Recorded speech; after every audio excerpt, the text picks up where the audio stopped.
participar en este seminario y a Miguel Ángel, a Carlos por invitarme y darme la oportunidad de presentar mi proyecto de investigación, mi libro. Intentaré compartir la pantalla de un PowerPoint, quizás para seguir un poquito mejor mi presentación. Espero que la veáis todos.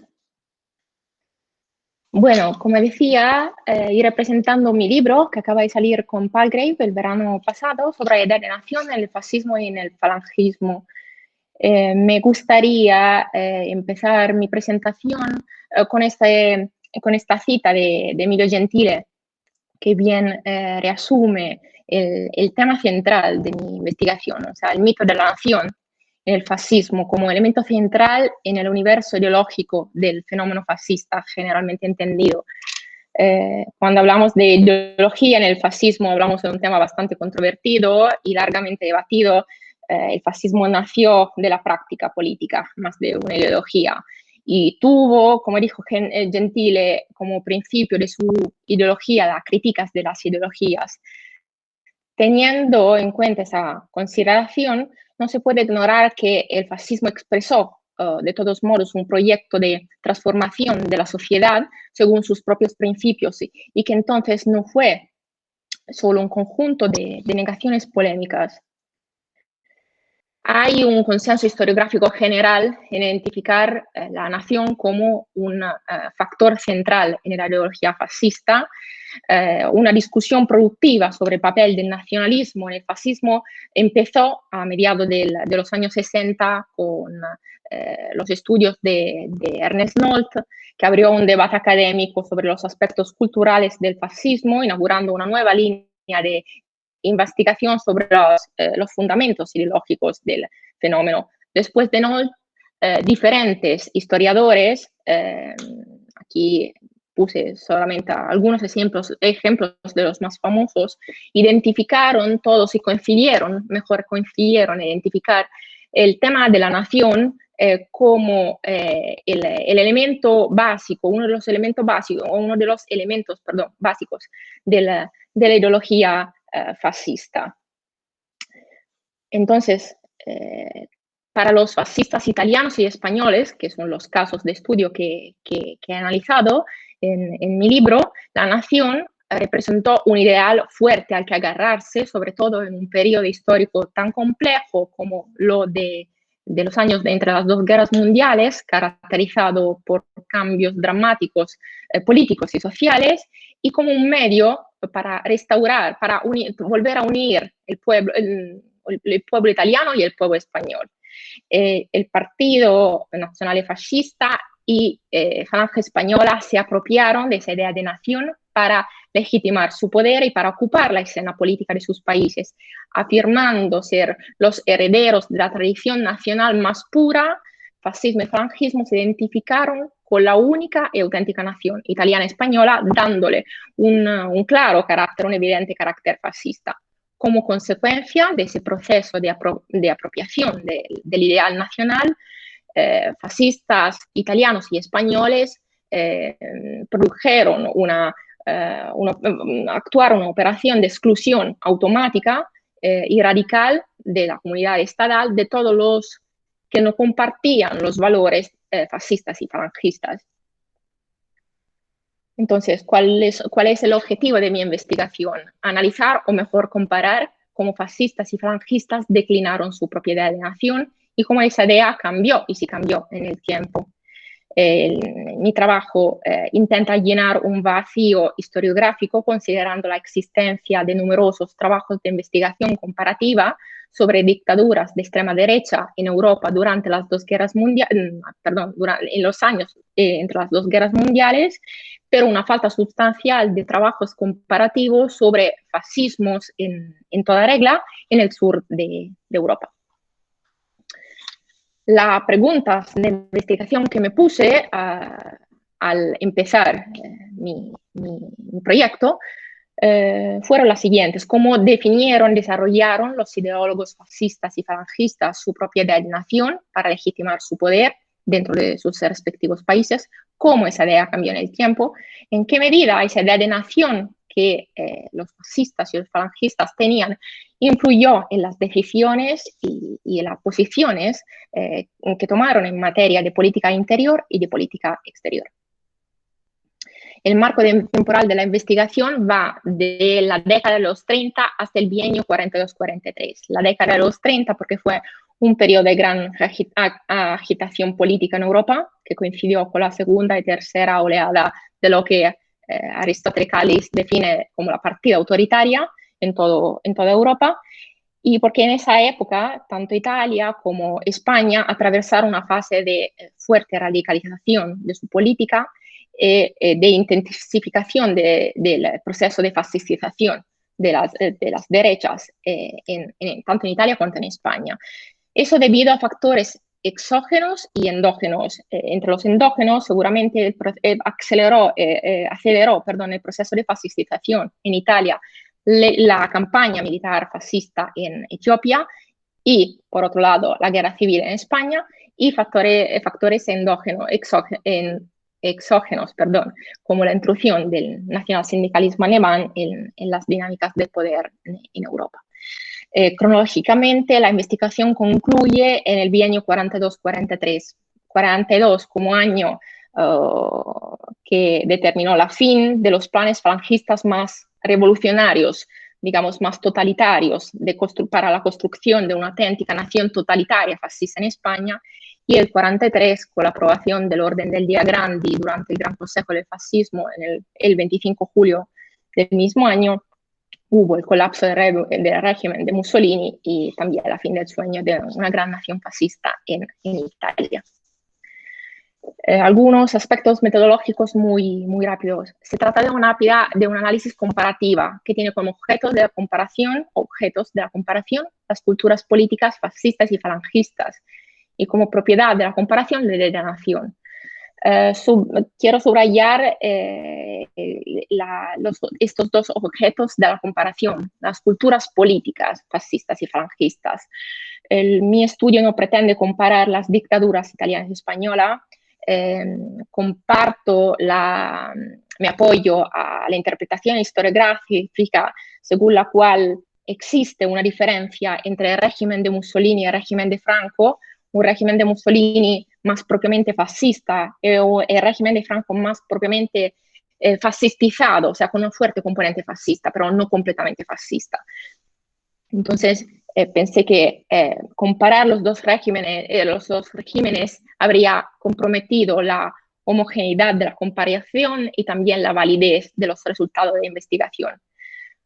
Lo que puede compararse productivamente es la componente político-ideológica fascista ligada al Partido Nacional Fascista y a la falange española de las Juntas de Ofensiva Nacional Sindicalista. Es lo que he hecho en mi libro. Analizo la ideología a la base del fenómeno fascista, tanto italiano cuanto español, siguiendo una perspectiva de arriba a abajo. Es un estudio del pensamiento político de los líderes y de los ideólogos de los dos movimientos fascistas, siempre enlazado a hechos políticos. O sea, no analizo solo la ideología de estas dos manifestaciones del fascismo, sino como también las ideas de los fascistas italianos y españoles se combinaron con los hechos. Entonces, cómo estas ideas se tradujeron en decisiones prácticas, concretas, de política interior y exterior. Quizás sobre las fuentes podemos volver a hablar un poco si hay preguntas al final del seminario.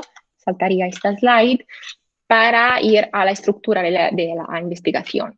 La investigación sigue un esquema interpretativo en 4 niveles correspondientes a 4 etapas, la que yo defino 4 etapas de la evolución de la idea de nación. Una primera etapa, la de la creación efectiva de la nación fascista y falangista. Una segunda etapa, la de la articulación de la idea de nación en términos de nación imperial. Una tercera etapa que analiza la relación entre nación y raza y cómo si cambió esta relación en el tiempo. Y una última etapa, la de la evolución de la nación fascista y falangista como superpotencia continental en el contexto del nuevo orden europeo propuesto da la Alemania nazi. Entonces, la primera etapa, la de la construcción de la nación fascista y falangista, todo el discurso, la narrativa de la nación en el fascismo y en el falangismo empieza como una narrativa de la crisis. O sea, la convicción por parte de los fascistas italianos y españoles que una auténtica conciencia nacional se había perdido con el tiempo o, en el caso de Italia, nunca había existido realmente. El tema del declive de la nación se convirtió en un tema muy frecuente en las reflexiones de ambos los movimientos. Por su parte, fascistas italianos y españoles exaltaron el ideal nacional. La nación representaba para ellos un medio para volver a unir el pueblo. Después de siglos de crisis política, social y moral, sobre todo después de la crisis que la modernidad había provocado. Para dar legitimidad a ese tipo de narrativa de la crisis y sobre todo a la idea de la regeneración de la nación, tanto los fascistas italianos como los fascistas españoles recuperaron en manera instrumental el pensamiento de algunos intelectuales y políticos de mediados del siglo XIX que habían revivido el tema de la nación, de la patria en el discurso público. El falangismo lo hizo recuperando la narrativa de la crisis, del regeneracionismo modernista de la generación del 98. Entonces, y del pensamiento también de Ortega y Gasset. El tema entonces de superar siglos de crisis y de declive de la nación y volver a recuperar, rehabilitar el ideal nacional supremo, que era la única cosa que podía detener la caída de la sociedad española. En manera similar, los fascistas italianos recuperaron algunas ideas de los padres del Risorgimento italiano, sobre todo Giuseppe Bazzini, y sobre todo la idea mística de la nación y de la necesidad de educar a los ciudadanos al amor para la patria, y también la narrativa de la crisis de algunos de los principales exponentes del nacionalismo italiano, entre ellos Costamagna, Pellizzi, Maravilla, Federzoni, Coppola, que coincidieron todos en el pensamiento fascista y efectivamente algunos tuvieron cargos importantes dentro del régimen. Partiendo entonces de las teorías de estos ilustres intelectuales y políticos, fascistas y falangistas devolvieron el discurso sobre la idea de nación, la crisis del ideal nacional y la recuperación de la nación al centro del debate político y declararon que una nación regenerada habría resurgido de sus cenizas gracias al esfuerzo del pueblo italiano y español en la lucha por la unidad moral y espiritual de sus países. Se trató de una reelaboración entonces del pensamiento nacionalista del siglo XIX de una manera muy similar para los fascistas italianos y españoles, que añadieron una componente pragmática, radicalmente revolucionaria y fuertemente antiliberal que había estado ausente hasta entonces. Los tiempos con el que los fascistas italianos y los fascistas españoles produjeron esta narrativa sobre la regeneración de la identidad nacional, del ideal nacional, fueron diferentes. En Italia, una primera respuesta fascista al problema de la nación, de la crisis de la nación, apareció después de la Gran Guerra, cuando ya no era posible frenar los cambios que afectaban a la sociedad. En España, esta respuesta llegó un poco más tarde, durante la década de los 30, cuando la agitación política y social que se había contenido aún con dificultad durante la dictadura de Miguel Primo de Rivera, resurgió con efectos disruptivos. Entonces, se trató de un proceso de ideologización del mito nacional, entonces de monopolización de la idea de nación en sentido fascista. Una nación fascista y falangista que se declinó en un primer momento en negativo, o sea, como todo lo que la nación no era, y la nación de los fascistas italianos y españoles era todo menos que socialista, comunista, democrática, liberal y filomasónica. Los fascistas italianos y españoles empezaron una lucha violenta contra lo que definieron los enemigos antinacionales, identificando la nación con el fascismo. Todo lo que no eran fascistas claramente eran enemigos antinacionales, que identificaron básicamente en sus líneas esenciales en entonces socialistas y comunistas que acusaban de defender la causa del internacionalismo proletario y fomentar el odio entre clases sociales más extremo. Los demócratas liberales que acusaban de legitimar el dominio exclusivo de la burguesía corrupta y descuidar las clases más bajas, y las logias masónicas que acostaban a veces con los liberales, los demócratas liberales, a veces con los socialistas y comunistas, que acusaban de conspirar en la sombra para ocupar los sectores principales de la vida del Estado. Después de esta fase de apropiación ideológica de la nación y de identificación de la nación en términos negativos, empezó una fase de construcción positiva, aquí pars destruens, del nacionalismo fascista. O sea, de actuación activa de los fascistas mediante medidas legislativas para eliminar los enemigos, como hemos dicho, pero también incrementando exponencialmente la presencia del partido único en la vida del Estado, como por ejemplo en el sector de la educación, con la creación en Italia de la Organizzazione Nazionale Balilla y de la Juventud Italiana del Littorio.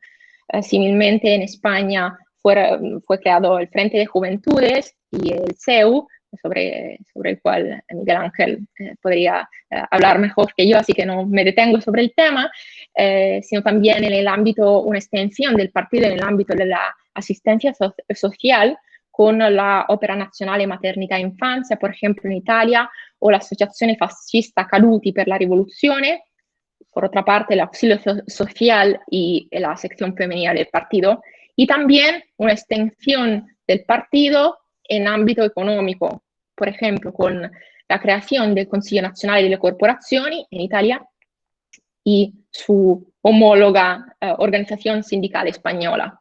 Todo eso para hacer efectiva la identificación entre el fascismo y la nación, que tenían que coincidir. Después de esta primera fase de delineación de la nación fascista, cómo tenía que ser la nación fascista, los fascistas italianos y españoles empezaron a pensar en la nación en un sentido imperial. Entonces el imperio y la narrativa fascista italiana y española representó la etapa evolutiva siguiente de la nación, una evolución que fue natural, fue vista como una evolución natural de una doctrina política totalitaria y auténticamente revolucionaria, que mientras trataba de alcanzar la grandeza de la nación mediante la movilización permanente del pueblo, tanto italiano cuanto español, inevitablemente terminó buscando afirmación y prestigio afuera del territorio estatal. Para dar legitimidad a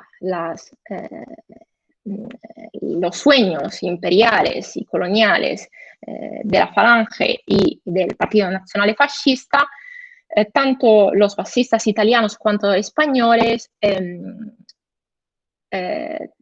retomaron las respectivas tradiciones imperiales. Italia, los fascistas italianos se inspiraron al modelo del Imperio Romano y de las declaraciones de algunos de los padres del Risorgimento sobre la necesidad de una política exterior italiana más dinámica, más activa, a la luz de la primacía civil y moral del pueblo italiano. Y por otro lado, en España hicieron la misma operación, recuperando el concepto de la hispanidad, entonces esta comunidad multiracial, que compartía la cultura, el idioma, la religión, y entonces también el imperio, claramente el modelo era del imperio, el del imperio de los reyes católicos. A estos dos aspectos se refirió José Antonio cuando hablaba también de nacionalismo misional, o sea, la idea del surgimiento de la nación a través de una misión que tenía que perseguirse tanto, el pueblo tenía que perseguir tanto en el interior cuanto hacia afuera, en el extranjero. La narrativa de la nación imperial fue presente en los dos fascismos con dos diferencias. La primera, en el universo ideológico falangista, el tema del imperio fue central desde sus orígenes, a diferencia de lo que pasó en Italia. Esa centralidad se debe a que en España la nación y el imperio nacieron simultáneamente a finales del siglo XV, por lo que la aparición de una estaba directamente conectada con la aparición de la otra. La segunda diferencia es que en el discurso de los fascistas italianos sobre el imperio no había el elemento religioso que contrariamente estaba presente en el pensamiento falangista. El catolicismo en España había jugado un papel fundamental en el nacimiento, en la consolidación del Estado-nación y del imperio. En Italia, la unificación nacional no solo se llevó a cabo sin la participación de la Iglesia, sino frente a su clara oposición. De hecho, la comunidad católica italiana, después del non expedit papal de 1868, no participó en la vida política del nuevo Estado unificado hasta 1913, cuando con el Pacto Gentiloni la comunidad católica italiana acudió a las urnas en las elecciones del otoño del mismo año por primera vez. El imperio de que hablaban los fascistas italianos, los fascistas españoles, no era un imperio solamente cultural o espiritual, sino que ambos los fascistas tenían planes, proyectos de expansión territorial efectiva, concreta. Aquí indicado un listado de países, de objetivos imperialistas, falangistas y fascistas. Objetivos imperialistas que los fascistas italianos y españoles querían compartir con el pueblo italiano y con el pueblo español a través de una eficiente propaganda colonial, que realizaron a través de institutos similares. El Instituto Colonial Fascista, el Consejo de la Hispanidad, que fue creado en el 40, siguiendo el modelo del antiguo Consejo de Indias, y i fasci italiani all'estero y Falange Exterior, que fue soportada económicamente Falange Exterior en un primer momento del régimen de Mussolini. La primera Falange Exterior, además, se fundó en Milán. Se trataba de estructuras auxiliares de los dos partidos que asistían los ciudadanos italianos y españoles en el extranjero y querían monopolizar, digamos, su representación política, además de establecer conexiones con movimientos políticos parecidos. Este ideal totalitario de la comunidad nacional imperial incorporó automáticamente también el ideal del pueblo en el gran proyecto de renacimiento y de expansión de la nación presente en todas las experiencias fascistas europeas entre las dos guerras mundiales. Era el pueblo quien tenía el deber de realizar la misión histórica de renovar la patria. Esta renovación tenía que pasar también para una regeneración de la raza, es decir, una revolución antropológica finalizada, la creación de un homo novus, de un hombre nuevo, que tenía que ser fuerte espiritualmente y físicamente, moralmente irreprochable y sobre todo obediente a los órdenes del partido. Pero ¿qué sentido tenía la raza para los fascistas italianos y para los fascistas españoles? En la ideología del fascismo de los orígenes, del fascismo italiano de los orígenes y en el falangismo en general, la raza no indicó una realidad biológica, sino que se utilizó prevalentemente como sinónimo de comunidad nacional y de pueblo. En Italia, sobre todo, hasta la mitad de los 30. Veremos qué pasará después de los 30. ¿Por qué no había esa idea de la raza como realidad biológica? En España, porque lo impedía básicamente la idea de pluralidad étnica de la tradición imperial española. Y además la continua llamada falangista, esa unidad de destino universal, impedía que se actuasen comportamientos discriminatorios su base racial. En Italia, hasta mediados de los 30, el mito racial fue interpretado como una, entre comillas, son palabras de Mussolini, idea bárbara de las civilizaciones políticas. Entonces, no hay una idea de raza en el sentido biológico. Sí se hablaba de regeneración física de las personas, como en todas las experiencias fascistas europeas entre las dos guerras, pero a través de una eugenesia positiva. Y con eugenesia positiva entendemos medidas higiénicas, asistencia a la maternidad, campañas contra las enfermedades de transmisión sexual, así como medidas para fortalecer el cuerpo a través del deporte, del trabajo manual.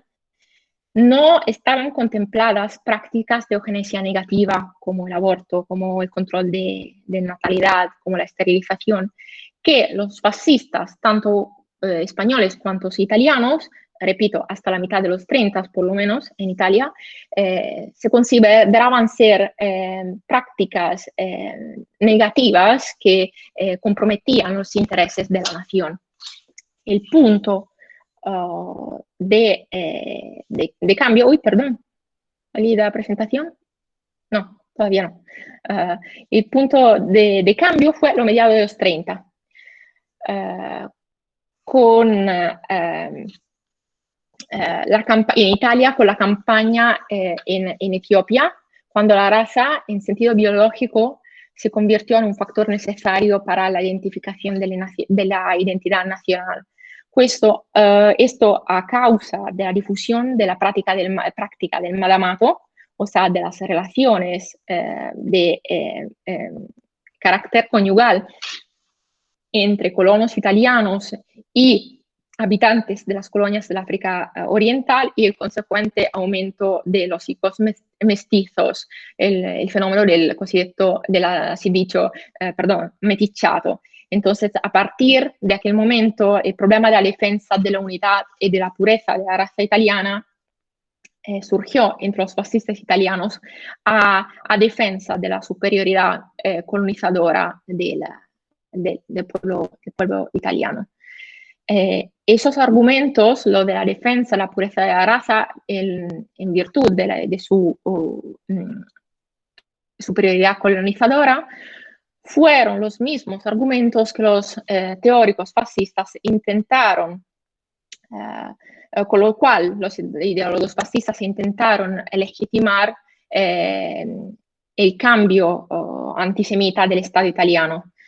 Las razones fueron ideológicas y políticas. Las razones ideológicas, la de acelerar básicamente la creación de ese homo novus fascista, entonces acelerar el proceso revolucionario fascista y completarlo. Por otro lado, necesidades de natura política concretas. Para lo que se refiere a la legislación colonial racista, lo de resolver el problema del madamato y de los hijos mestizos. Y por lo que se refiere a la elección de un antisemitismo de Estado, lo de ligar el destino de Italia con el destino de Alemania nazi y entonces remover el último obstáculo ideológico entre los dos regímenes. Por otra parte, en España hubo una ausencia de prejuicio antisemita de la falange de José Antonio. La única excepción fue el sector falangista cerca de los círculos anticlericales, con máximo exponente Onésimo Redondo Ortega, que abrazó los cargos de deicidio y usura contra los judíos y además de conspiración de los judíos con los comunistas y la masonería. Efectivamente, el problema judío en España no existía desde el Edicto de Granada 1492, con la expulsión de los judíos del territorio español que rechazaban la conversión al catolicismo. A inicio de 1900, los judíos en España eran más o menos 20.000 sobre una población de 17 millones de habitantes. Era una comunidad muy pequeña y muy bien integrada. La situación cambia de manera parcial durante la guerra civil. Hay una presencia moderada del discurso antisemita debido a razones, otra vez, como en el caso italiano, similmente al caso italiano, de natura política. El soporte de la comunidad judía nacional e internacional al gobierno republicano contra el Frente Franquista, considerando también la participación de los 7.000 judíos que se fueron a España para luchar en las brigadas internacionales, y también la creciente influencia de la propaganda alemana dentro del Frente de Franco como consecuencia del soporte técnico militar nazi al Frente Nacionalista. Entonces, podemos reflexionar sull'impatto del prejuicio raciale antisemita en el código genético fascista y falangista, que fue limitado. Aunque hubo también excepciones en el caso italiano, por ejemplo, con un grupo de fascistas radicales ya en los años 20 que se inspiraron al fascismo intransigente de Roberto Farinacci y liderados por Telesio Interlandi, que abrazaron teorías sobre el racismo biológico y sobre el antisemitismo ya antes la salida al poder de Hitler. De todos modos fueron grupos minoritarios dentro del partido hasta a mediados de los años 30. Entonces hubo en ambos los fascismos una actitud racista con intensidad muy diferente en los dos países, y principalmente debido a razones de conveniencia políticas, más que por creencias ideológicas genuinas y intrínsecas a las dos culturas políticas.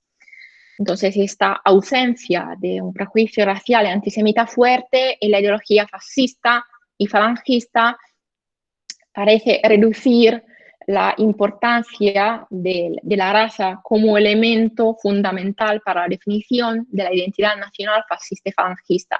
Entonces, pone algunas dudas sobre el concepto de raza como mínimo común denominador entre las diferentes manifestaciones del fenómeno falangista.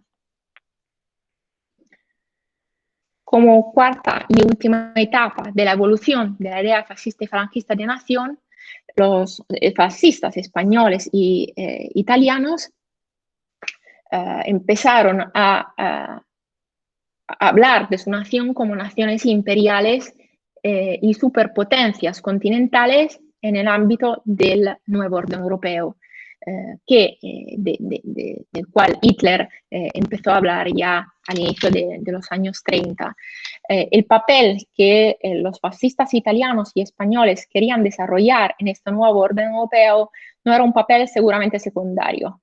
Querían una posición de cofundadores de ese orden y una posición sobre todo paritaria, la de Alemania nazi, siguiendo motivaciones políticas e ideológicas comunes. Antes de todo, subirse al carro de Alemania para obtener un papel de árbitro después de la guerra y superar el aislamiento internacional en el que se encontraban tanto Italia quanto España debido a, en el caso de Italia, la guerra en Etiopía, en el caso de España, la guerra civil. Y en segunda medida, poner fin a la crisis espiritual causada por la democracia liberal y el socialismo en Europa. Los fascistas italianos y españoles estaban convencidos que después de derrotar la democracia liberal y el socialismo dentro de sus respectivos países, tenían ahora el deber de luchar contra estos enemigos en un contexto más amplio, un contexto continental, al lado de claramente la Alemania nazi. cómo querían participar en este nuevo orden europeo los falangistas y los fascistas, dando su peculiar contribución. En Italia, los fascistas italianos se propusieron como portadores de una revolución universal. Entonces, la universalidad del fascismo, de sus valores espirituales y culturales respecto a las otras civilizaciones contemporáneas, la democrática liberal y la socialista. España, por otro lado, quería jugar un papel, en primer lugar, de mediación entre Europa y las antiguas colonias sudamericanas, para, antes de todo, apoyar el eje, la causa del eje en estos territorios y evitar que estos países de Latinoamérica cayesen bajo el control del norte de América, de Estados Unidos, y también jugar un papel de conexión entre el nazismo y el catolicismo, para la que definieron esa reconstrucción espiritual del continente. Se trató, como podéis ver, de una dimensión cultural de los proyectos fascistas y falangistas, que estaban convencidos de la importancia del soft power, pero además porque estaban conscientes de la imposibilidad de ejercer otro papel desde el punto de vista, por lo menos, de la influencia económico y militar en Europa, dada la primacía alemana. Se trató también de proyectos arraigados en la ideología de las dos culturas políticas y de los dos partidos, con motivaciones otra vez compartidas. Por una parte, la absoluta aversión fascista y falangista al bolchevismo, al socialismo, a la democracia liberal, y por otro lado, ese elemento ultranacionalista de los dos movimientos, con esta idea con esta exaltación extrema de la idea de nación y su evolución en un sentido imperialista. Entonces, para concluir, el discurso sobre la nación fue central en la ideología de ambas las culturas políticas, que se apropiaron de esa idea de nación para imponer su poder político dentro de sus países.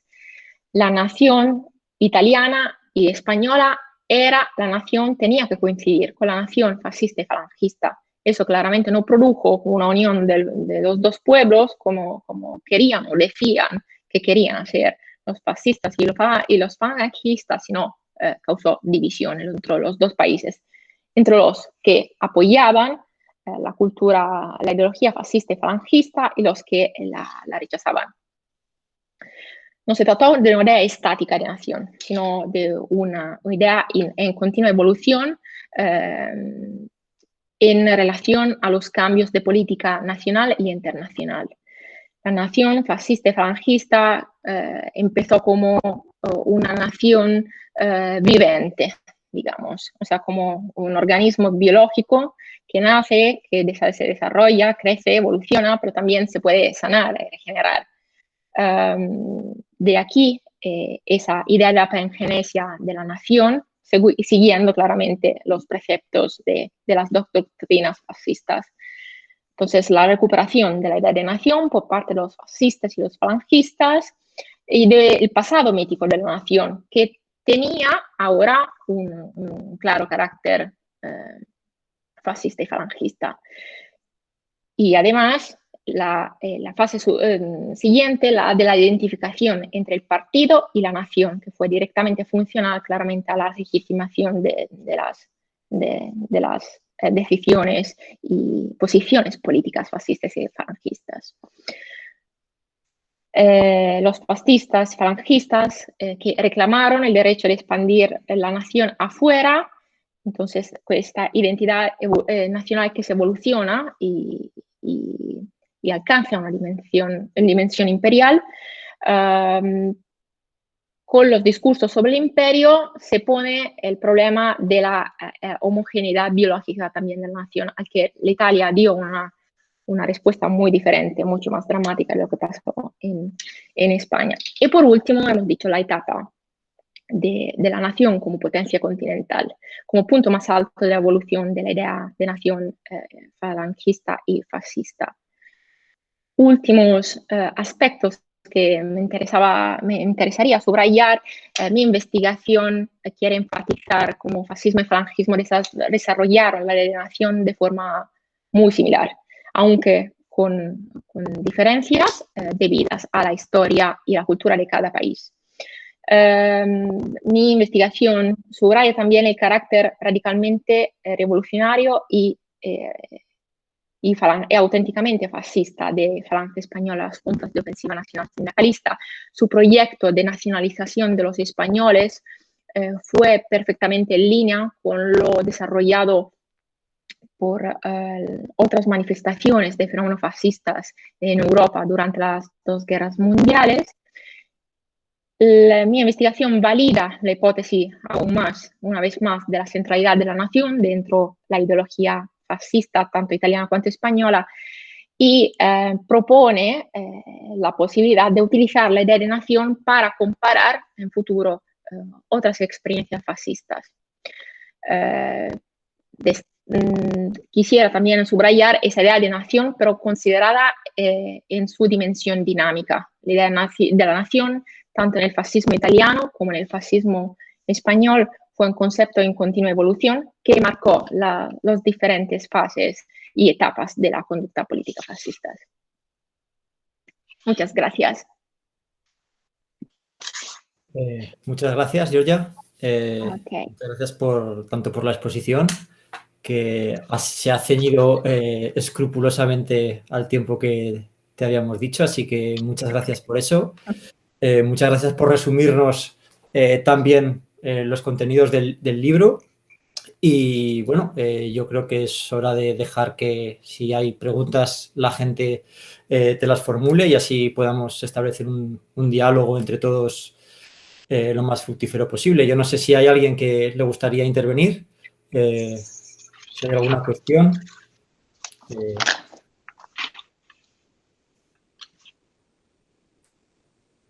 Sí. ¿Alguien quiere decir algo? Pregunto yo. Vale, bueno, pues... Se puede utilizar... No, iba a decir que se puede utilizar el método de la mano, de darle a la mano para el que quiera hablar.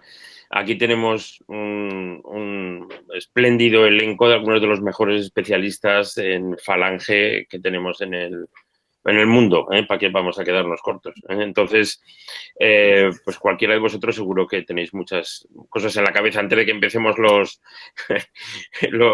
responsables de esto, ¿no? A decir algo, seguro que... A ver, Ferran, Sí. Bueno, en primer lugar, felicidades, ¿no? Giorgia, es la primera vez que te escucho y entiendo lo que debe ser tratar de resumir una tarea de tantos años en un tiempo así y quizá en un ambiente que tampoco es al que estamos habituados de vernos a través de una, ¿no? De vernos a través. En cualquier momento temes que salga alguien anunciando algún producto. Cortamos para publicidad. Igual alguien se empeña en anunciarme a mí. Bueno, vamos a ver. Dejando esto para destensar el ambiente un poco. Mira, yo tendría algunas cosas, aparte de lo que todos mis compañeros deben imaginar, que es mi discrepancia con una cosa que tú has planteado de principio. Tú ya la conoces, por tanto, vamos a acabar la sesión aquí, pero tú ya conoces esa discrepancia. El tema es, la discrepancia nos sumiría en un debate muy complejo y que debería ir a otros modelos y, por tanto, yo no voy a entrar en eso si la cosa no se anima mucho más.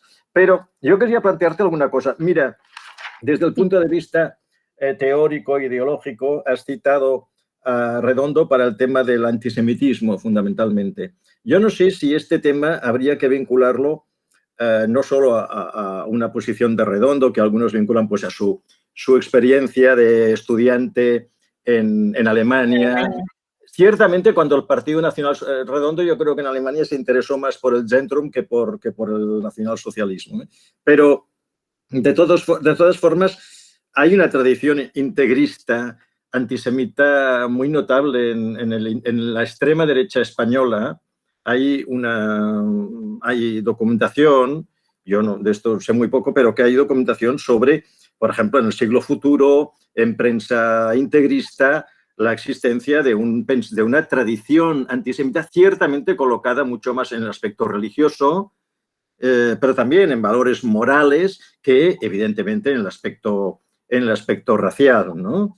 Pero quiero decirte que en este sentido quizá bucear en esa tradición de la extrema derecha por otras cosas que también son importantes, que es que sería una reflexión global a lo que tú has situado, que es en realidad lo que yo siempre trabajo, es la permeabilidad del discurso fascista a unas herencias que continúan existiendo más o menos metidas en el propio movimiento fascista o que pueden ir circulando de una forma paralela, creciendo y radicalizándose de forma paralela y quizá convergiendo políticamente, aunque no a plenitud cultural, coincidiendo en un proyecto político en momentos de crisis nacional. Es decir, estableciéndose con esas culturas, con esas propuestas culturales, también políticas, de la extrema derecha, de un nacionalismo reaccionario, que pueden ir a parar a un receptáculo común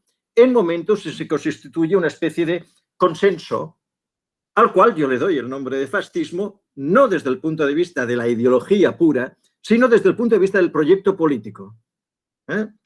Entonces, lo digo porque eso nos podría situar en el debate de, yo creo que aquí no hay nadie que piense que, por un lado, el régimen que se sitúa en España, que se construye con la guerra civil, es una mera coalición reaccionaria en la que el fascismo nada tiene que decir, pero tampoco estamos en una posición, ninguno de nosotros, en las que a cualquier dictadura represiva la vamos a calificar de fascista. Y en el medio hay un territorio muy rico de debates donde uno sitúa muchas veces lo que es más importante como cultural, ideológico, o lo que se ajusta más en la convivencia de propuestas ideológicas dentro incluso del mismo partido, pero que coinciden en un proyecto político que les obliga a manejar incluso para el propio funcionamiento de la administración del sistema. Yo me encuentro, por ejemplo, yo que trabajo básicamente en la Alemania nazi, de qué forma los nazios no podían administrar el Estado, si no contaban con personas que no eran ni siquiera miembros, no podían ni siquiera administrar la policía. La Gestapo tenía en su propia fundación el responsable máximo de la Gestapo, ni siquiera era del partido hasta 1937, con lo cual uno diría, pero ¿cómo es posible esto? Bueno, porque es imposible gestionar un régimen estrictamente con los que son idénticos a ti desde el punto de vista ideológico y con partidos que hasta 1930 en el caso alemán y hasta 1936 en el caso español han sido muy pequeños. Por lo tanto, yo creo que en el ámbito cultural, ¿no?, que es lo que tú has propuesto aquí, estos elementos de permeabilidad del fascismo a tantas cosas que vienen de otros lados nos permitirían ver esto. Por ejemplo, hay una cosa que a mí me interesa mucho, que es la relación entre el Estado y la comunidad, el papel del Estado, la primacía del Estado, la primacía de la comunidad en el proyecto político fascista. Porque yo creo que dentro de la Falange hay distinciones. Hay una distinción muy clara entre el nacionalsocialismo alemán y el fascismo italiano en lo que se refiere a Estado y comunidad. Cantidad de algunos alemanes que yo he trabajado se declaran antifascistas, si antifascistas, por temor a que se instaure en Alemania un proyecto en el que la primacía no sea la comunidad racial, sino el Estado, y la visión también en España de que el Estado es un instrumento al servicio de la unidad, como en la Alemania el Estado es un instrumento, solamente un instrumento al servicio. Por eso el Estado no es creador de la nación, sino que el Estado es instrumento al servicio de una entidad previa. Es evidente. Esta es la lucha entre Estado y comunidad que se puede ver entre Ramiro Ledesma y José Antonio, por ejemplo. No sé si el caso, como no has citado a Ramiro Ledesma está en una posición, yo creo en esto, distinta a la de José Antonio. Y bueno, de momento pues ya entraremos en otras cosas, ¿no? Pero yo solamente también lo del carácter, que tú has subrayado, el carácter revolucionario del fascismo, también podemos hablarlo, ¿no? Podemos hablarlo. Con mucho gusto. Muchas gracias por las ideas que me han dado, hay mucho que profundizar, muchísimo. Muchas gracias. Gracias a ti. Sí. ¿Puedo intervenir yo también? Sí. Hola, Georgia, no te conocía. Encantado. Y bueno, me interesó mucho y enhorabuena por el tipo de trabajo que has planteado, porque es absolutamente fundamental y espero que sea pionero en abrir más investigaciones comparativas de este tipo. 2 o 3 cosas. La primera, tanto en el libro como más ahora en tu exposición, me llamó la atención el hecho de que no pongas más acento en la antinación, la anti-España, la anti-Italia, ¿no? Y la evolución de este concepto, que es un concepto tomado, prestado, ¿no? En el caso español y creo que en el caso italiano también. Creo que habría que trabajar esto también, ¿no? En segundo lugar, el tema, claro, cuando tú dices la cuestión de la nación es un concepto fundamental para imponer su poder político dentro de los dos países, sí, pero es que, claro, tu trabajo se está continuamente deslizando, ¿no? en una posición muy insegura, porque es que, claro, estás comparando una dictadura fascista con un régimen que no es un régimen fascista, o en todo caso, no entraremos en la discusión ahora, pero en todo caso está claro que no es un régimen comparable, ¿no? A los dos regímenes, junto con el ucraniano, ¿no? Claramente definibles como fascistas de partido, líder en el poder, etcétera, etcétera.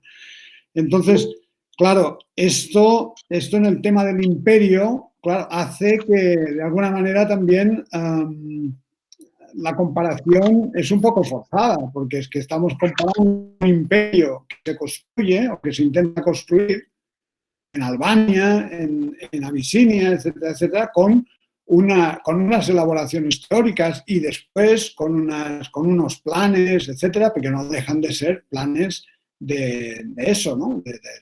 De un organismo político que los diseña, pero que no van más allá, ¿no?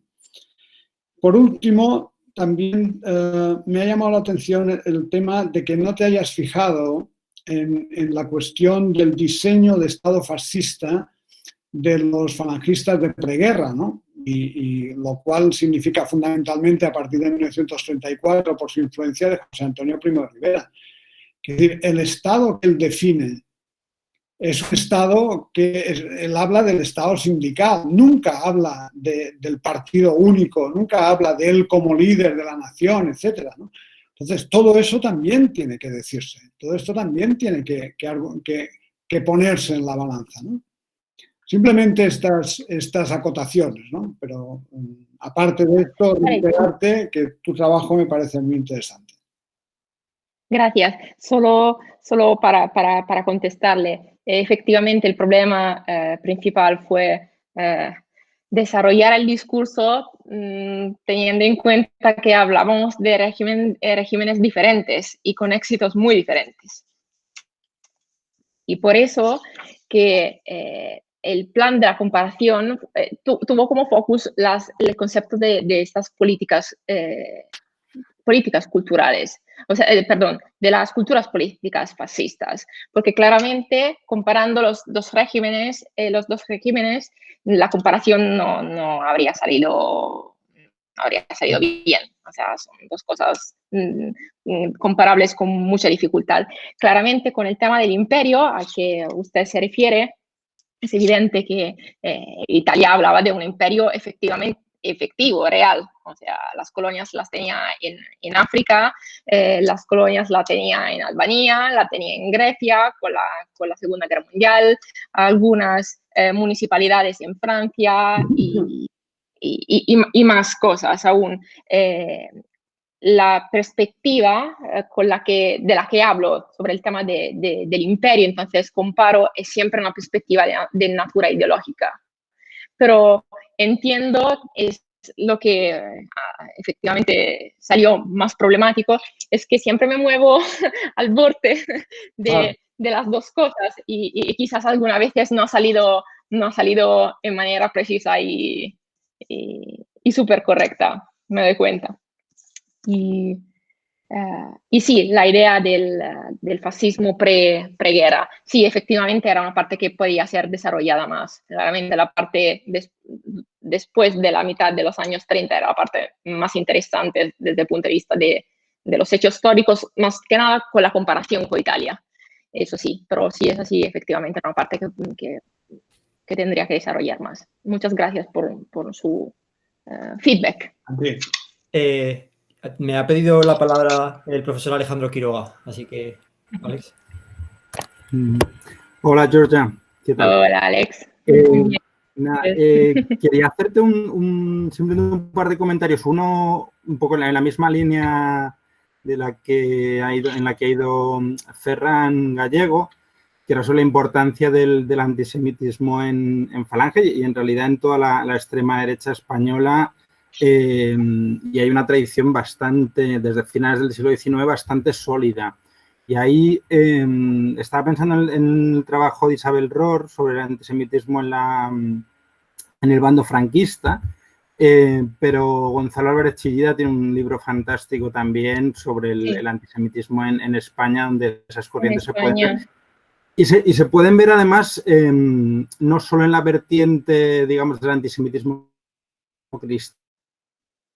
Alex, perdón, ¿no me oyes?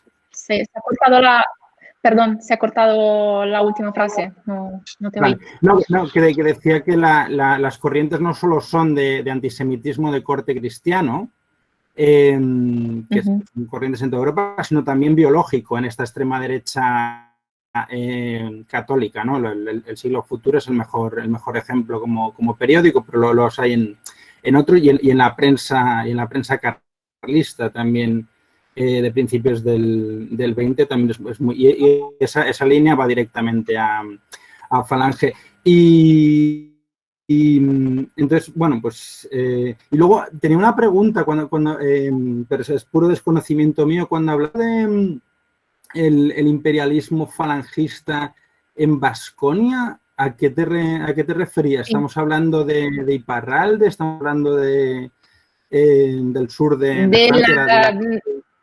Del sur de Francia, sí. Sí. Vale, no tenía ni idea.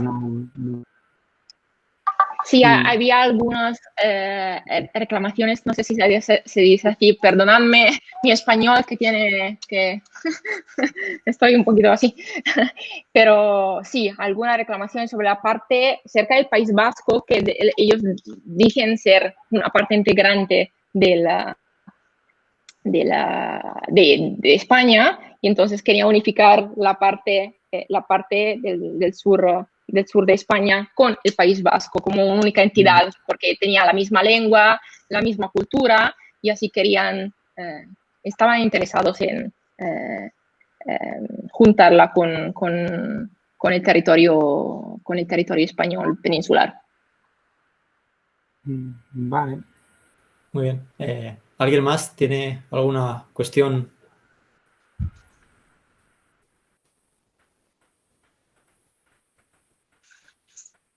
Nadie, no sé.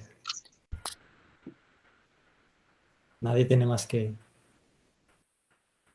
Yo, si me permitís, sí tenía una... Miguel Ángel, no sé si querías decir algo.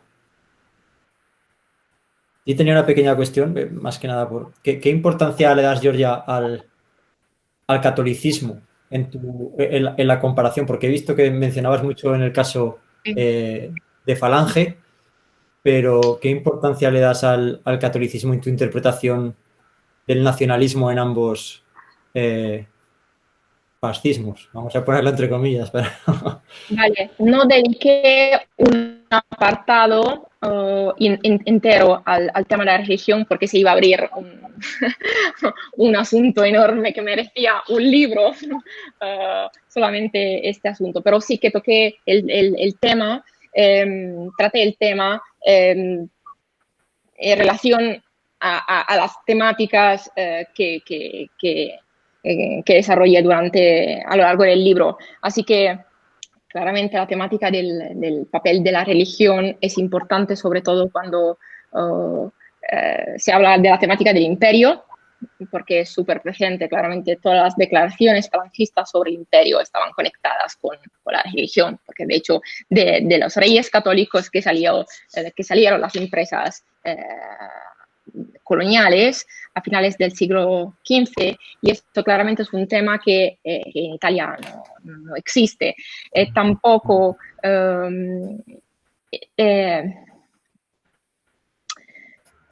lo trato en la medida que en mi interpretación los dos movimientos y los dos partidos no fueron confesionales, ninguno de los dos.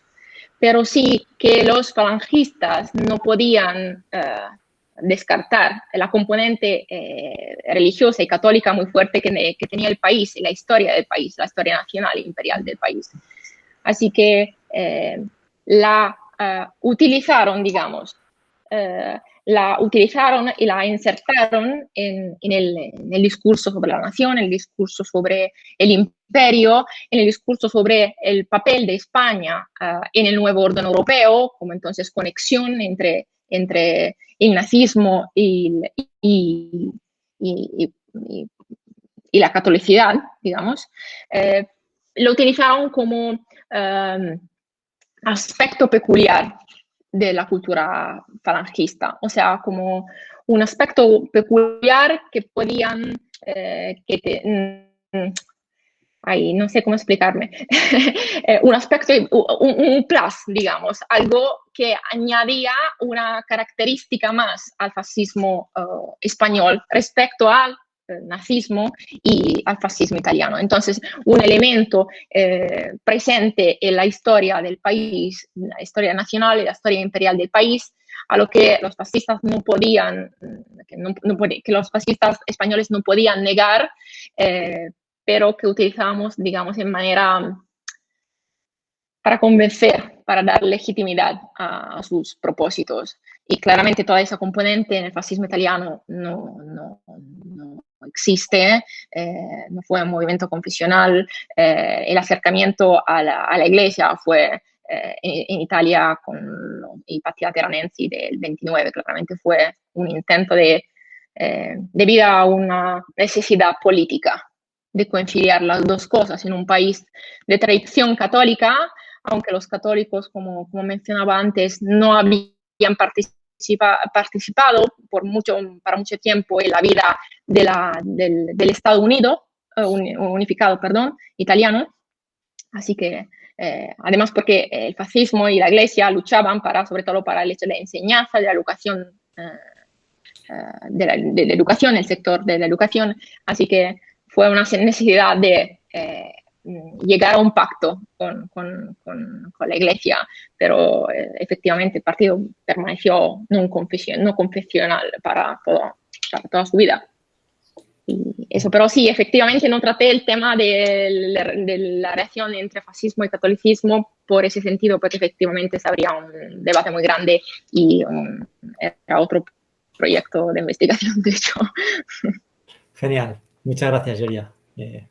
A ti. ¿Alguien más tiene? Y quizás el profesor Gallego, que veo una mano levantada. Me parece que era Miguel Ángel el que levantaba la mano.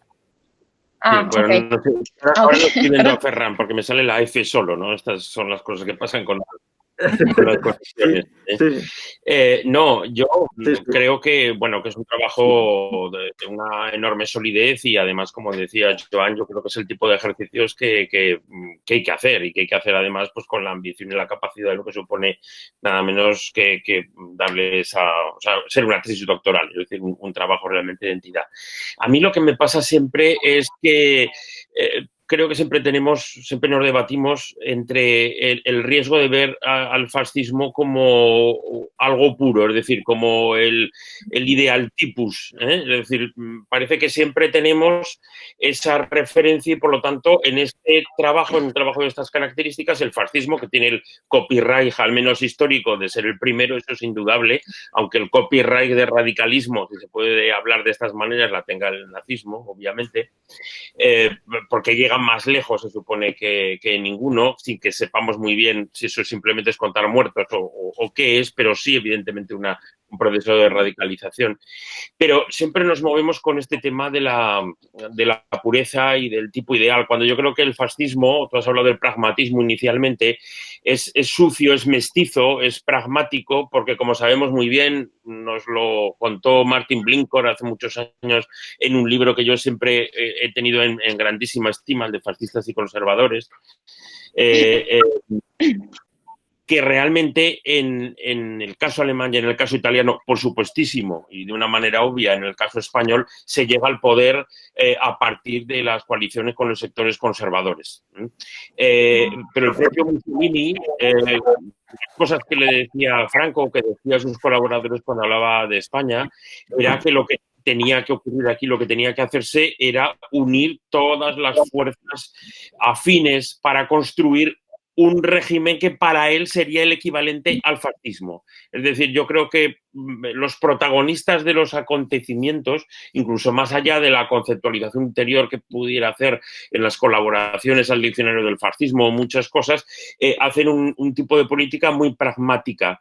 Desde ese punto de vista, es verdad que la nación, es lo que tú defiendes en tu trabajo, es el centro, pero la nación es un elemento que incorpora este movimiento fascista moderno, pero que estaba presente previamente, igual que estaba en Italia, claro, por su carácter inicial y unido a la Gran Guerra, hay un gran protagonismo de todos esos sectores de Arditi y de veteranos, pero en España estaba Acción Española, en fin, había todo de la época de Primo de Rivera y de antes, un nacionalismo español también extraordinariamente fuerte, donde estaban muchos de los elementos que luego van a aparecer.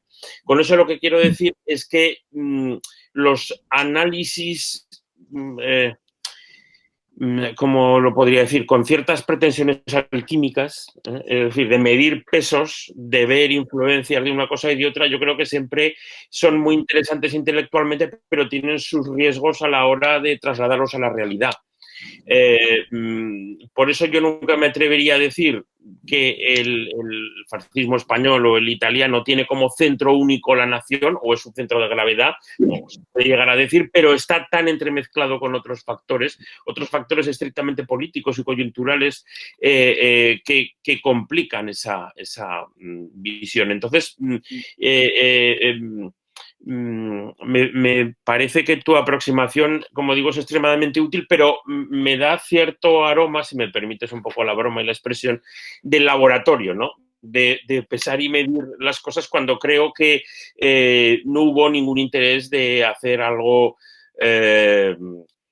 pesado y medido, sino fundamentalmente la consecución de unos objetivos con unos ingredientes previos y mezclados de una manera seguramente muy lejana del purismo, pero con unos resultados bastante efectivos en el caso italiano y evidentemente en un contexto histórico muy diferente, como es el de después del final de la Segunda Guerra Mundial, el caso español, que al fin y al cabo no deja de tener un régimen originado y apoyado por los fascismos europeos de libro y que se mantiene muchísimos años después.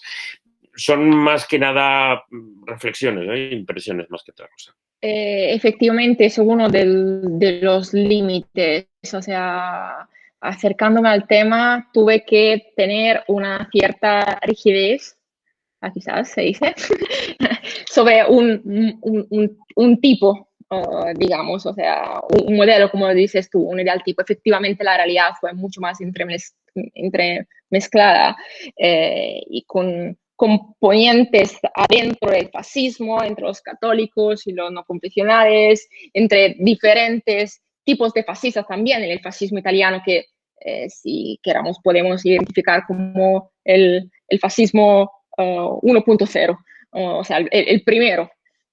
Y quizás también otro límite es un poco una falta de balance entre los dos objetos de comparación. Claro que efectivamente asumo el modelo italiano como dices tú, como el ideal tipo. O sea, el primero, lo que tiene algo de modelo, digamos, con el que comparar. Así que sí, efectivamente son dos límites, aunque fue una necesidad, ¿no? O sea, sí, de limitar, poner algunos palitos en los dos objetos de comparación para dirigir la comparación, efectivamente. Pero sí, claro, como dices tú, muy justamente, las dinámicas son más complicadas, como siempre en los hechos históricos. No hay nunca un ideal tipo, una vía recta, sino hay percursos más complicados y componentes que se van agregando. Muy bien. Creo que ha levantado la mano Ferran. Sí, hola. Otra vez soy yo. Sí, mira, yo, indicando lo mismo que planteaba, bueno, no lo mismo, sino porque algunas cosas que planteaba ahora Miguel Ángel, ¿no?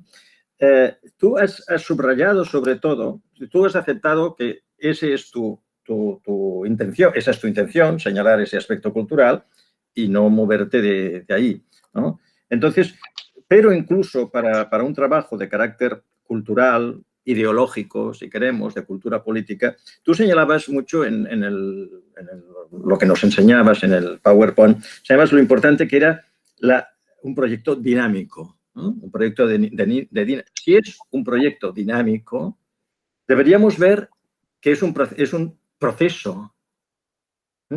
Y, por tanto, los análisis, siempre el problema que tenemos cuando analizamos el fascismo es tratar de buscar de qué momento estamos hablando en la medida en que el pragmatismo fascista, las síntesis sucesivas que trata de hacer el fascismo, su voluntad totalitaria, porque la voluntad totalitaria lleva necesariamente a captar sectores que están muy lejos del punto central, del núcleo, ¿no? Del disco duro, y a medida que vas captando, porque tienes un afán nacionalizador, ese mismo discurso nacionalista te lleva a tener que agregar sectores que no están en la raíz de tu propuesta ideológica. Hay que contaminar, ¿no?, la propuesta inicial si quieres construir un proyecto nacional totalitario.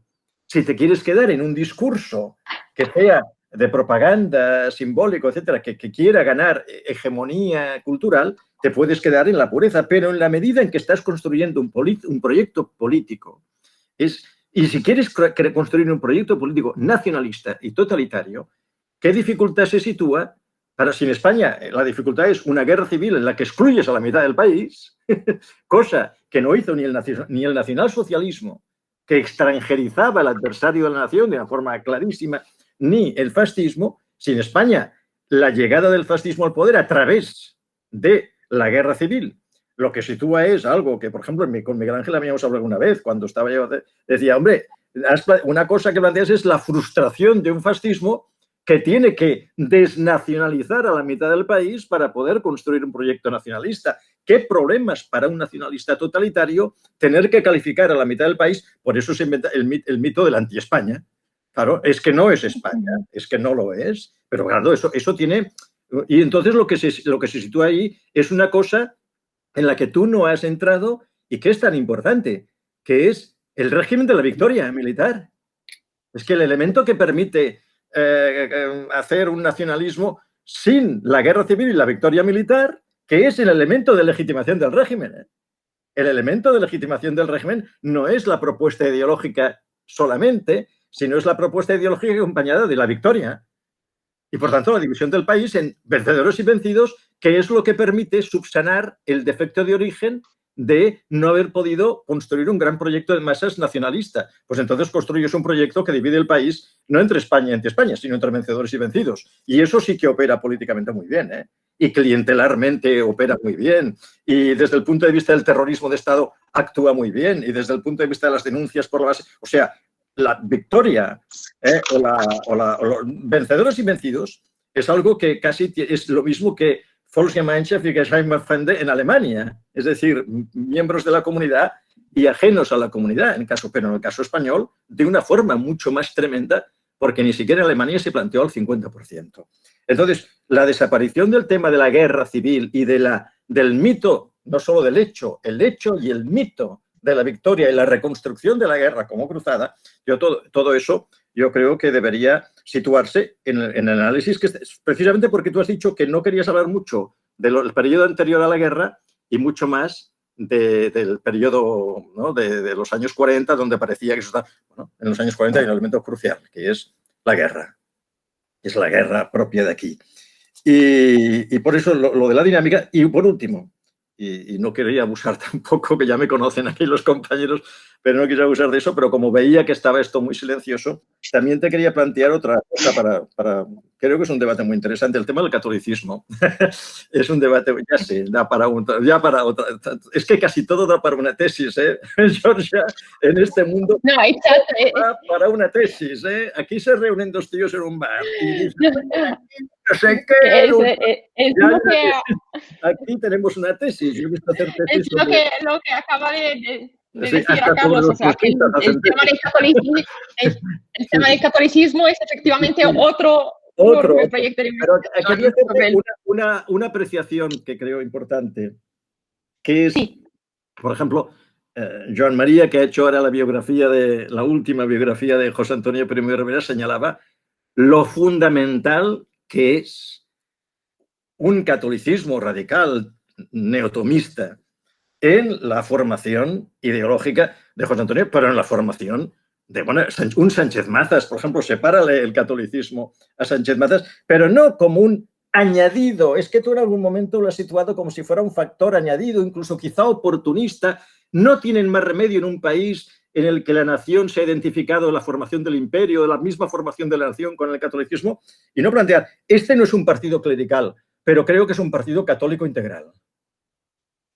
No es un partido clerical, pero es un partido, es decir, no es un partido cuya función sea la falange de la etapa republicana, no es un partido que luche por los derechos de la Iglesia como puede luchar la CEDA, o porque no quiere luchar en nombre de una opinión católica, de una clientela católica, sino por un Estado que va a ser un Estado no confesional que dice que la verdadera religión es la católica, dice, defendemos el catolicismo, y por tanto no creo que sea un elemento solamente añadido, sino que está en la convicción profunda de los fundadores de la Falange, empezando por José Antonio. En la convicción y en la forma de, cuidado, el catolicismo no es un tema de organización de la Iglesia, es una forma de entender, pues no sé, las relaciones económicas, la doctrina social de la Iglesia, de entender la nación, de entender la moral, de entender y en esto, oye, que Falange es muy dura en estos temas, en el tema del divorcio, por ejemplo, las declaraciones de José Antonio sobre el divorcio. O sea, no creo que sea un tema añadido, sino que yo creo que en eso es donde existe la permeabilidad de la fundación del fascismo español, donde realmente se crea el fascismo español, en el ámbito de los revolucionarios de los años 30, o el fascismo español, como el nacionalsocialismo alemán, se crea en los ámbitos de la contrarrevolución. Y ese es un elemento fundamental para definir lo último. El ámbito, el ambiente en el que se crea, la gente que se hace falangista, son personas que, salvo algunos casos, o la gente que se hace nacionalsocialista en los años 20, vienen del ámbito, son revolucionarios o vienen del ámbito de la contrarrevolución y le dan una vuelta de tuerca a su problema y plantean un proyecto antisistema desde su formación básicamente contrarrevolucionaria. Porque ese es un elemento fundamental. Son personas que vienen de la contrarrevolución. Y eso es un elemento fundamental para analizar también la cultura política que estamos analizando, ¿no? ¿Hay alguna ruptura radical? O lo que decía Joan María Tomás, el hacerse de un fascista, en el caso de José Antonio, ¿no? Un fascista que se hace fascista, ¿no? Que no es fascista, que se hace fascista. ¿Y de dónde viene? De la contrarrevolución, pero de posiciones profundamente reaccionarias, sociales seguramente, pero de una visión reaccionaria. En esa relación entre contrarrevolución y fascismo yo creo que también desde el punto de vista de la cultura política quizás se debería actuar, y lo del catolicismo, lo que decía antes, y ya está. Perdón, profesor, se quitó el audio, no lo escuchamos. ¿Ahora se ha quitado el audio? Sí, ok, no, estaba acabando con la frase. Bien, sí, el tema del catolicismo no lo desarrollé, en esta presentación no lo desarrollé prácticamente para nada. Hay algunas referencias en el libro y a lo que me dice de la formación de José Antonio, que claramente tenía una formación católica y que venía de un ambiente contrarrevolucionario, como ha dicho usted. Igualmente estoy pensando en un Ramiro Ledesma que no tenía esa formación católica y que no veía seguramente las CONS y tampoco Falange después de la unificación como un partido confesional, que decía que el catolicismo sí era la religión estatal, pero era otra cosa y que el partido tenía que perseguir los intereses de la nación, no de los católicos. Así que efectivamente hay mucha mezcla, como aquí seguimos con el discurso de Miguel Ángel, de componentes diferentes, con ideas diferentes que se reunieron en Falange, y efectivamente habría tenido quizás que matizar más estas líneas paralelas, que siguen paralelas dentro del partido, y igualmente pasó efectivamente en Italia. O sea, el partido fue todo menos que católico, todo menos que confesional, pero también había fascistas católicos y muy católicos dentro del partido. Estoy pensando en Giuseppe Bottai, por ejemplo, un ejemplo entre todos.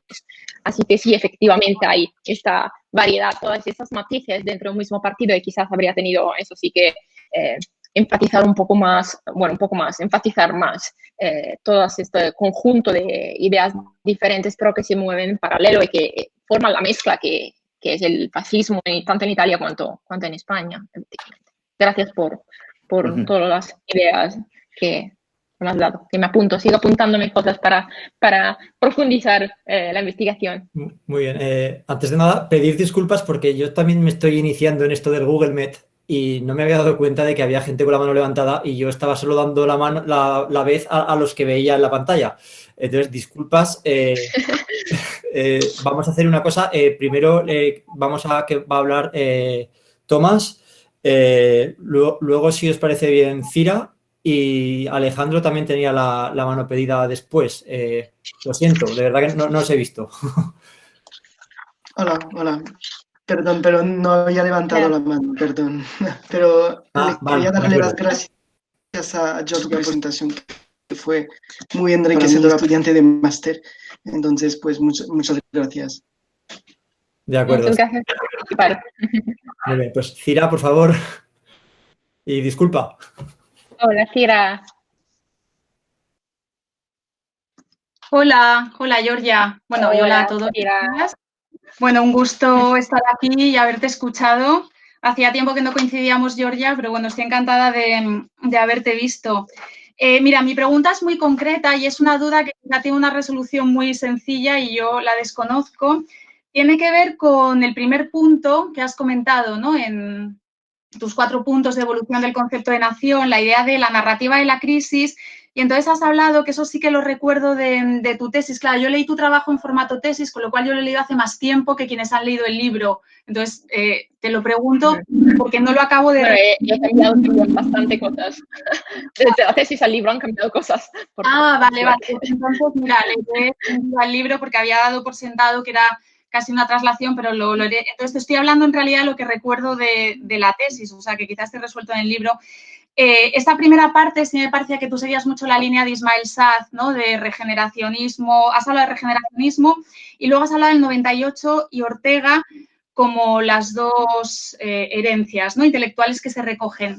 Mi duda es si estás considerando sinónimos al 98 y al regeneracionismo, porque en el fondo... Vale. Esa era una de las dudas.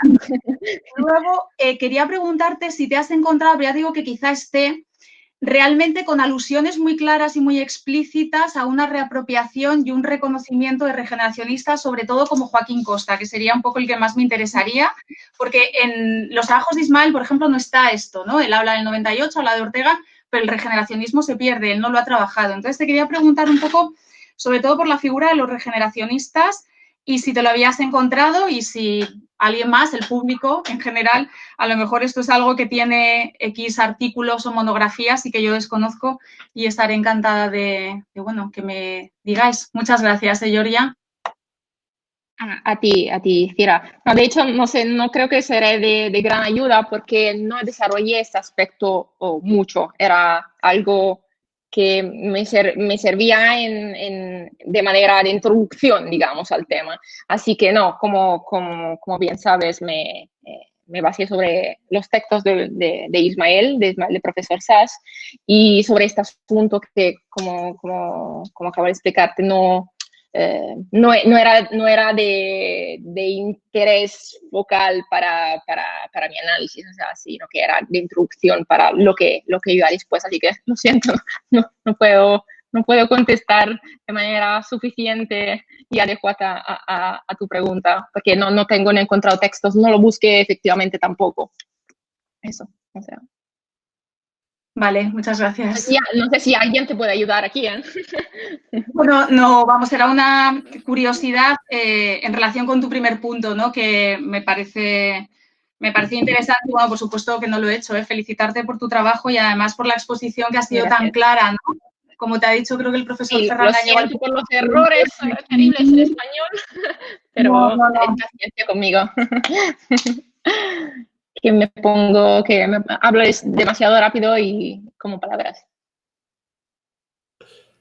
Bueno, no sé si Alex tenía la mano levantada o era de antes y no... No, quizás era de antes porque... Sí, no sé. Era de antes, pero ya que... Perfecto. Ya que estás. Un par de cosas. No, estoy completamente de acuerdo que da para una tesis, pero la cuestión del catolicismo me parece clave y en líneas generales creo que son contra, o sea, que los falangistas por lo menos, pero muchos fascistas también son más contrarrevolucionarios que cualquier otra cosa y con una tradición católica, profundamente católica, desde donde se han formado. Y esto, en cierto modo, está vinculado a lo que preguntaba Cira. Yo no, la verdad es que no lo sé en el caso de Ledesma o de Onésimo Redondo, pero el regeneracionismo, en el caso de José Antonio, claramente viene de papá, viene del primorriverismo y viene de la gente que ha estado con Primo en la Unión Patriótica fomentando esa idea contrarrevolucionaria, pero de regeneración de la patria, que además luego viene a coincidir con esta idea de regeneración patriótica por parte con la definición de Griffith, ¿no? De este nacionalismo de la regeneración de la patria y el palingerismo. Bueno, bien. Pero en el caso de José Antonio, yo creo que claramente esto viene de la época donde está en la Unión Monárquica Nacional y viene de su padre. Nada más.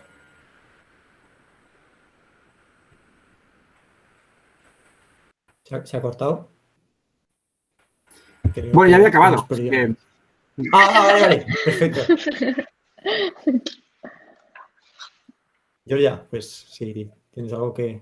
No, de hecho no era, o sea, no era una pregunta, sino efectivamente sí, o sea, como he dicho antes, el tema del catolicismo lo traté muy poco, en manera muy marginal, por una necesidad de direccionar la investigación y la comparación, porque habría material... si comparaba también esta dinámica de fascismo y catolicismo para comparar, o sea, salía efectivamente otro libro, quizás otros 2 libros, porque claro, además sobre el tema de la relación entre catolicismo y fascismo, en Italia también hay mucho que investigar todavía, aunque existan libros sobre el tema, hay mucho que investigar y quizás efectivamente sería... para un proyecto, una investigación futura interesante comparar las dos relaciones de los 2 fascistas con el catolicismo. Tenemos a Shomuto, al profesor Shomuto, que quería hacer algún comentario. Vale. ¿Se escucha bien? ¿Escucha bien? Sí, perfecto. Sí. Muchísimas gracias, Georgia. Estoy muy motivado para escribir tu reseña y es un comentario muy corto, sino pregunta. Dime, ya he escrito cuando tú comunicas. Y tu libro analiza y examina muy precisamente el proceso de formar, desarrollar el concepto y la idea de la nación. En primer lugar, por la relación con enemigos interiores, por ejemplo, los liberales o socialistas o Y luego por la relación con el mundo exterior, por ejemplo, colonia africana, Etiopía para Italia y América Latina y Portugal para España. Y también para mí es muy interesante tu análisis en las ligaciones entre la ideología fascista italiana y falangismo y catolicismo también. Es muy interesante. Y además me parece especialmente para examinar el proceso de formación de la idea de la nación en España, es necesario analizar cómo ideólogos falangistas pensaban la existencia de la nacionalismo catalán o vascos o separatismo, y porque esto es lo antinación muy típico como movimiento laboral que divide la nación. Entonces, para mí es el enemigo primer enemigo para nacionalismo español. A mí me parece es un punto muy importante para comparar el caso español y luego el caso italiano. ¿Y qué tal tu opinión? Muy bien. A ver, entonces me has preguntado básicamente sobre el nacionalismo catalán, los diversos tipos de nacionalismo dentro de España como enemigos antinacionales. Sí, no lo mencioné en la presentación, hay una mención en el libro sobre ese tema porque claramente la idea de nación que tenían los falangistas y que tenían los franquistas en general era una idea de nación basada sobre la esencia castellana y la unidad también geopolítica del país. Así que, claro, me parece acordar una cita que hablaban de los vientos de separatismo, de los separatismos españoles que amenazaban, creo que era Ramiro Ledesma Ramos. Me parece que hablaban entonces de estos vientos de separatismos que amenazaban la unidad espiritual y física también geográfica del país. Así sí que, sí, no lo mencioné en la presentación, pero había ese asunto. En Italia no había este tipo de dinámica todavía, por lo menos, que salió más adelante en una época política mucho más contemporánea, pero que no había ese tipo de separatismos al interior del país, aunque efectivamente, o sea, en el sentido de separatismo, nacionalismos y separatismos en Italia no había. Lo que lamentaban los fascistas era la falta de esta unidad del pueblo, entonces de diferentes culturas, también idiomas, porque había mucho al tiempo que eran medio analfabetas y que hablaban cada uno su idioma diferente, muy diferente en el norte de Italia cuanto al sur de Italia. Así que lamentaban efectivamente esos fascistas la falta de una unidad que sí era territorial, era burocrática, que pero no era una unidad efectiva del pueblo, pero nada parecido al tema de los nacionalismos regionales que hay en España. Venga, muchas gracias. Muy bien. No sé si alguien más tiene algo que aportar, decir, o si no, yo creo que si nadie más tiene nada que decir, creo que la hora es una hora ya suficientemente prudencial. Así que a expensas de si Miguel Ángel quiere decir algo para cerrar el ciclo, yo sí que me gustaría simplemente agradeceros a todos la acogida, porque para ser la primera sesión de esta iniciativa hemos llegado a estar 28 personas, lo cual es una cantidad bastante considerable para un seminario de este tipo, y no solo cantidad, sino que además hemos tenido a varios de los principales especialistas del país, que es algo también a tener en cuenta y muy de agradecer a todos. Entonces, esperemos seguir contando con todos vosotros en próximas iniciativas, porque, como ha dicho Miguel Ángel, la idea es que esto sea trimestral, cuatrimestral, veremos a ver qué periodicidad le damos. e intentaremos traer visiones diferentes, visiones de otros países, de otras disciplinas también.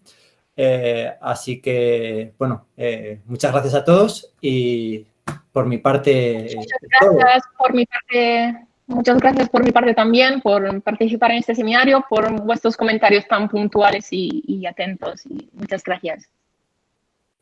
Pues yo también, nada, agradecerte, por supuesto, Georgia, el esfuerzo que has hecho de abrir fuego en este seminario y, bueno, y que hayas logrado congregar en torno a tu charla pues a compañeros, a compañeras, a profesores, profesoras tan queridos y tan cercanos y que vamos a intentar pues seguir discutiendo, incluso en estas circunstancias pandémicas, porque lo que no puede parar es, además de la amistad y de la relación entre nosotros, es el pensar y el dar vueltas, en seguir avanzando pues en el debate historiográfico, que es al fin y al cabo a lo que nos dedicamos. O sea que un abrazo muy grande a todos. Gracias, Georgia, otra vez. Gracias a Carlos. Gracias a ti. Y nos vemos en otra ocasión que esperemos no tarde demasiado. Muy bien. Pues nada. Muchas gracias. Muchas gracias. Muchas gracias a todos. Adiós. Muchas gracias. Adiós, gracias. Adiós. Adiós, gracias. A ver. Muchas gracias, profesor Gallego. Fue un...